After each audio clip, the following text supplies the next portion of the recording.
कटक जिला कटक सदर निर्वाचन मंडल निशंकोइल ब्लॉक जनार्दनपुर पंचायत रे निर्माण होता कंक्रीट रास्ता काम अनियमित अभियोग उठी। विकसित गाँ विकसित ओडिशा योजनार 3 लाख टंकार व्यय होइथिबा एही काम नियम अनुसार सीमेंट गोड़ी और बाली अनुपात रखा जाई नथिबा अभियोग करिसेंती ग्रामवासी। एपरिक राति समय काम करा जायतिबा मध्य अभियोग होईछि।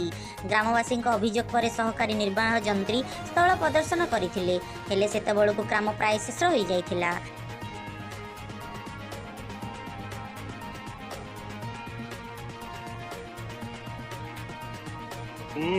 हाँ सिंह ना साढ़े जाए ढल चलो यहाँ जुक्ति युक्त कथा मुझे बंद कर आपण कौन थे मुझे संज बुड़ से अंधारे ठिया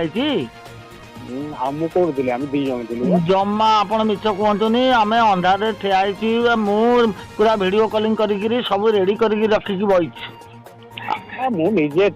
ना आपण नथिले काई मिछ कहते तो निजे थी आपण थिले आपण फंड पर नथिले काहे आपण कोठ थिले कौन कहिले सुनिले तो आज्ञा एबे चर्चा रे एक कॉल रिकॉर्डिंग जेउ थरे जने सरकार बाबू कहूथिबा सुनिबा को मिलछि। आमे 2 जण थिलु राति होइनी आमे अछुबा एही ऑडियो को नै स्थानीय अंचल रे विभिन्न प्रश्न उठुछि। लोके कहउचंदी डबल इंजिन सरकार राति अंधर रे क्यों काम चलीछि। विकसित गाँ विकसित ओडिशा नारा भितरे एही ऑडियो रो सत्यता कौन तेबे एही कॉल रिकॉर्डिंग रो सत्यता को आमे स्वाधीन भावे पुष्टि करू नाहु। घटना को एबे नै बड़ जोर चर्चा धरिछि।